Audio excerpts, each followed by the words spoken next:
ओम शांति। आज 16 जून 1972 के अव्यक्त महावाक्य हैं। टाइटल है हर्षित रहना ही ब्राह्मण जीवन का विशेष संस्कार। सदा हर्षित रहने के लिए कौन सी सहज युक्ति है? सदा हर्षित रहने का यादगार रूप में कौन सा चित्र है जिसमें विशेष हर्षित मुख को ही दिखाया है? विष्णु का लेटा हुआ चित्र दिखाते हैं। ज्ञान को सिमरण कर हर्षित हो रहा है। विशेष हर्षित होने का चित्र ही यादगार रूप में दिखाया हुआ है। विष्णु अर्थात युगल रूप। विष्णु के स्वरूप आप लोग भी हो ना। नर से नारायण व नारी से लक्ष्मी आप ही बनने वाले हो या सिर्फ बाप बनते हैं? नर और नारी दोनों ही जो ज्ञान को सिमरण करते हैं वह ऐसे हर्षित रहते हैं। तो हर्षित रहने का साधन क्या हुआ? ज्ञान का सिमरण करना।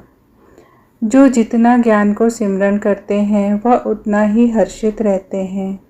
ज्ञान का सिमरण ना चलने का कारण क्या है? व्यर्थ सिमरण में चले जाते हो। व्यर्थ सिमरण होता है तो ज्ञान का सिमरण नहीं होता।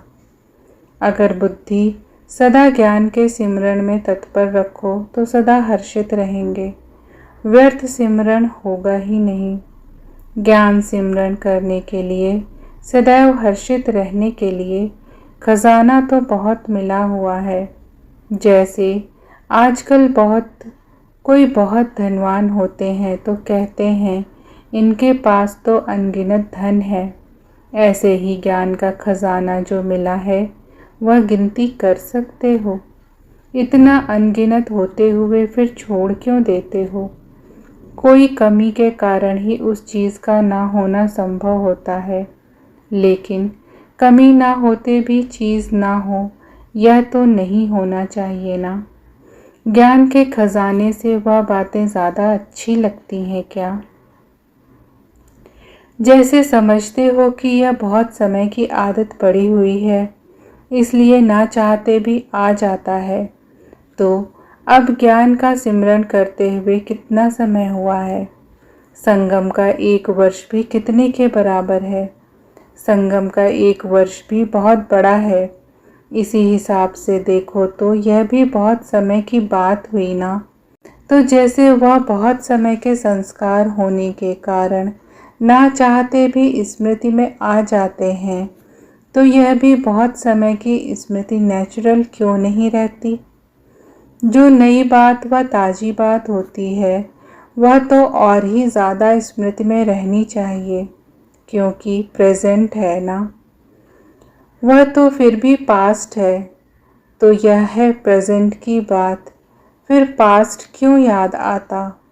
जब पास्ट याद आता है तो पास्ट के साथ साथ यह भी याद आता है कि इससे प्राप्ति क्या होगी।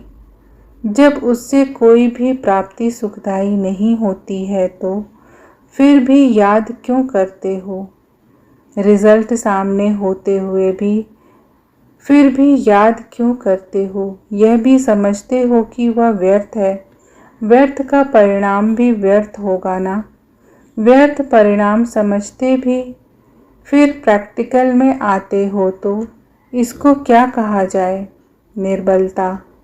समझते हुए भी ना कर पावे इसको कहा जाता है निर्बलता। अब तक निर्बल हो क्या? अथॉरिटी वाले की निशानी क्या होती है? उसमें विल पावर होती है। जो चाहे वह कर सकता है, करा सकता है। इसलिए कहा जाता है यह अथॉरिटी वाला है। बाप ने जो अथॉरिटी दी है वह अभी प्राप्त नहीं की है क्या? मास्टर ऑलमाइटी अथॉरिटी हो। ऑलमाइटी अर्थात सर्वशक्तिमान। जिसके पास सर्व शक्तियों की अथॉरिटी है वह समझते भी ना कर ना पावे तो उनको ऑलमाइटी अथॉरिटी कहेंगे। यह भूल जाते हो कि मैं कौन हूँ। यह तो स्वयं की पोजीशन है ना। तो क्या अपने आप को भूल जाते हो? असली को भूल नकली में आ जाते हो। जैसे आजकल अपनी सूरत को भी नकली बनाने का फैशन है। कोई ना कोई श्रृंगार करते हैं जिसमें असलियत छिप जाती है। इसको कहते हैं आर्टिफिशियल आसुरी श्रृंगार। असल में भारतवासी फिर भी सभी धर्मों की आत्माओं की तुलना में सतोगुणी हैं, लेकिन अपना नकली रूप बनाकर आर्टिफिशियल एक्ट और श्रृंगार कर दिन प्रतिदिन अपने को असुर बनाते जा रहे हैं। आप तो असलियत को नहीं भूलो। असलियत को भूलने से ही आसुरी संस्कार आते हैं। लौकिक रूप में भी जो पावरफुल होता है उसके आगे जाने की हिम्मत नहीं रखते। अब आप अगर ऑलमाइटी अथॉरिटी की पोजीशन पर ठहरो तो यह आसुरी संस्कार व व्यर्थ संस्कारों की हिम्मत हो सकती है क्या आपके सामने आने की? अपनी पोजीशन से क्यों उतरते हो? संगम युग का असली संस्कार है जो सदा नॉलेज देता और लेता रहता है। उसको सदा ज्ञान स्मृति में रहेगा और सदा हर्षित रहेगा। ब्राह्मण जीवन के विशेष संस्कार ही हर्षित पने के हैं। फिर इनसे दूर क्यों हो जाते हो? अपनी चीज़ को कब छोड़ा जाता है क्या? यह है संगम की अपनी चीज़ है ना? यह संगम की अपनी चीज़ है ना? अवगुण माया की चीज़ है जो संग दोष से ले लिए। अपनी चीज़ है दिव्य गुण। अपनी चीज़ को छोड़ देते हो। संभालना नहीं आता है क्या? घर संभालना आता है? हद के बच्चे आदि सब चीज़ें संभालने आती हैं और बेहद की संभालने नहीं आती। हद को बिल्कुल पीठ दे दी कि थोड़ा थोड़ा है। जैसे रावण को सीता की पीठ दिखाते हैं, ऐसे ही हद को पीठ दे दी।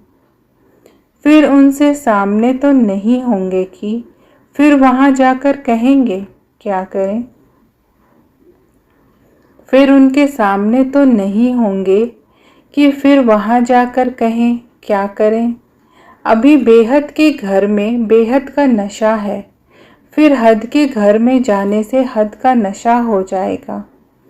अभी उमंग उल्लास जो है वह हद में तो नहीं आ जाएगा। जैसे अभी बेहद का उमंग व उल्लास है, उसमें कुछ अंतर तो नहीं आ जाएगा ना? हद को विदाई दे दी कि अभी भी थोड़ी खातरी करेंगे। समझना चाहिए यह अलौकिक जन्म किसके प्रति है? हद के कार्य के प्रति है क्या? अलौकिक जन्म क्यों लिया? जिस कार्य अर्थ यह अलौकिक जन्म लिया वो कार्य नहीं किया तो क्या किया? लोगों को कहते हो ना, बाप के बच्चे होते बाप का परिचय ना जाना तो बच्चे ही कैसे? ऐसे ही अपने से पूछो, बेहद के बाप के बेहद के बच्चे बन चुके हो, मान चुके हो, जान चुके हो, फिर भी बेहद के कार्य में ना आवे तो अलौकिक जन्म क्या हुआ? अलौकिक जन्म में ही लौकिक कार्य में लग जाए तो क्या फायदा हुआ? अपने जन्म और समय के महत्व को जानो, तभी महान कर्तव्य करेंगे। गैस के गुब्बारे नहीं बनना है। वह बहुत अच्छा फूलता है और उड़ता है, लेकिन टेम्परेरी। तो ऐसे गुब्बारे तो नहीं होना। अच्छा, ओम शांति।